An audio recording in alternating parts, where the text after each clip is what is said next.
For this process, you will need a glass bowl, a plastic spoon, Jamila, henna, apple cider vinegar, and about 2 cups of herbal tea. I use black tea. So I'm just going to empty 100 grams of henna into the glass bowl, and I'm going to add a tablespoon of apple cider vinegar. And I'm just going to add the tea gradually, stirring and mixing it into the henna until you have a nice smooth paste. That's the consistency of pancake batter.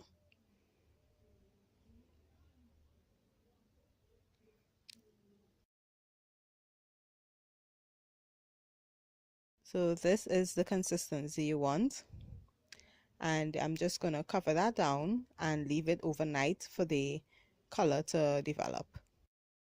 I didn't end up using all of the tea. I have about 2/3 of a cup remaining. This is my hair. I've actually done a henna treatment before. I did it in February.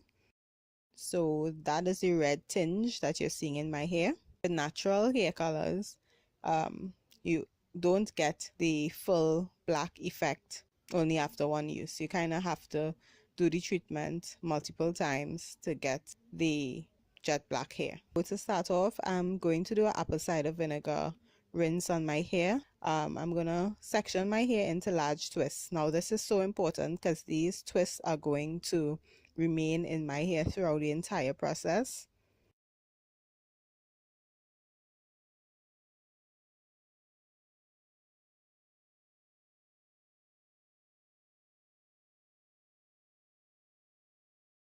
I have a bottle of diluted apple cider vinegar. It is 1 part vinegar to 4 parts water.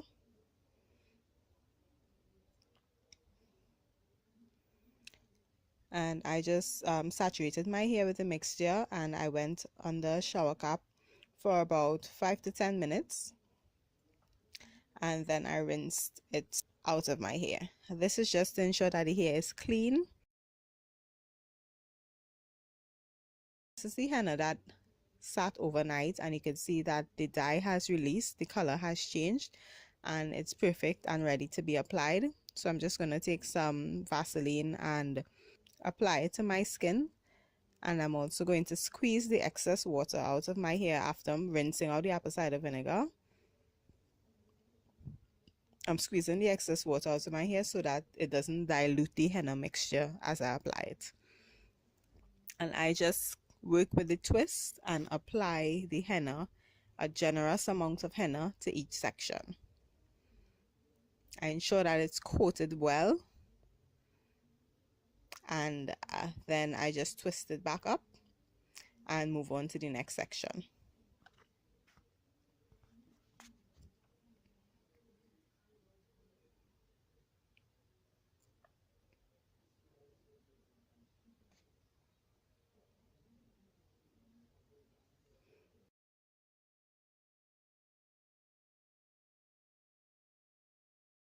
I wanted to use all of the henna.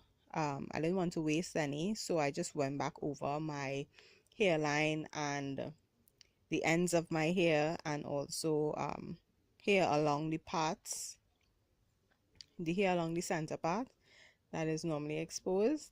Yeah, I just went over there with some more henna. You can apply all of the mixture to your hair. You don't want to waste any.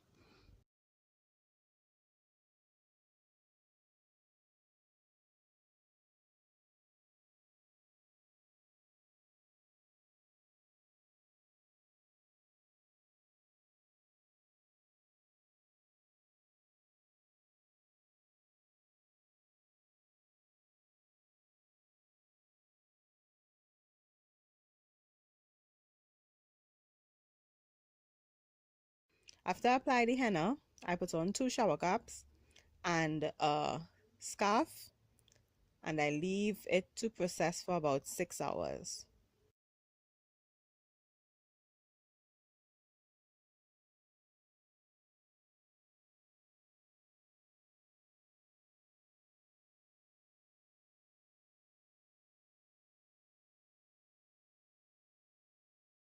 Now it's time to mix the indigo. So you need a glass bowl, the indigo powder, water, about 2 cups of water, cornstarch, and a teaspoon of salt. So I'm just adding my teaspoon of salt to the water. I empty, that is 100 grams of indigo powder, and I add a tablespoon of cornstarch. Later on in the video, you will see that I ended up adding another tablespoon of cornstarch, and the cornstarch is to help get the paste a bit smoother because indigo can be very greeny. So you see there, I add another tablespoon of cornstarch and I continue mixing until a nice smooth paste is achieved. Indigo doesn't need to process overnight like henna, so I just covered it down and left it to sit for about 10 minutes while I wash the henna out of my hair. Is the henna, it's been about 6 hours that it's been processing, so it's ready to be rinsed out. This is the indigo. It's been sitting for about 10 minutes and you see that the dye is already being released.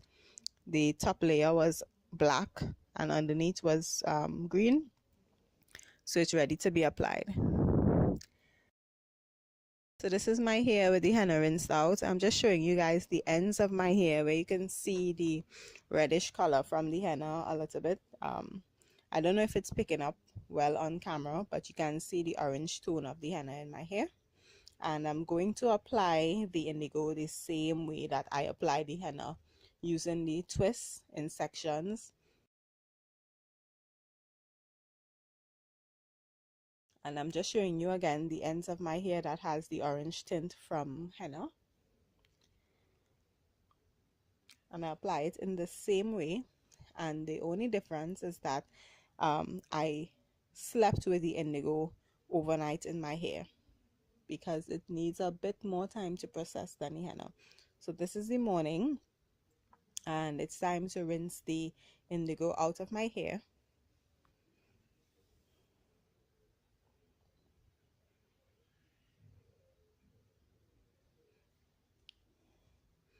As you can see, overnight it dried out a little bit, but that's fine.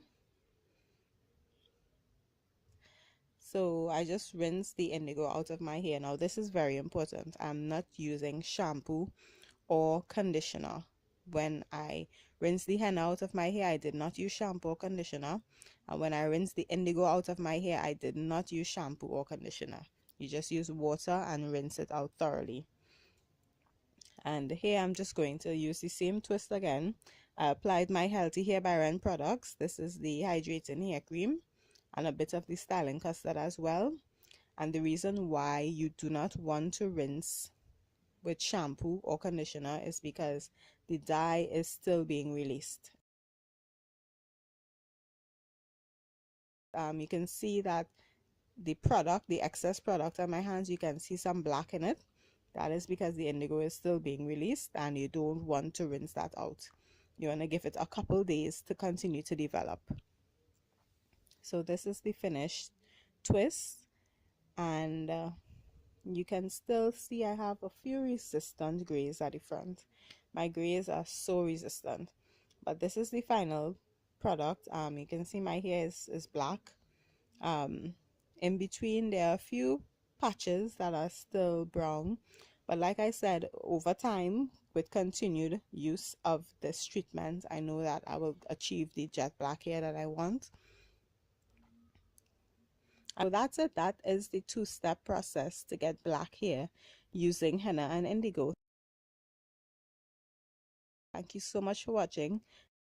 Don't forget to subscribe and like and turn on your notifications so you won't miss any of our videos. Bye.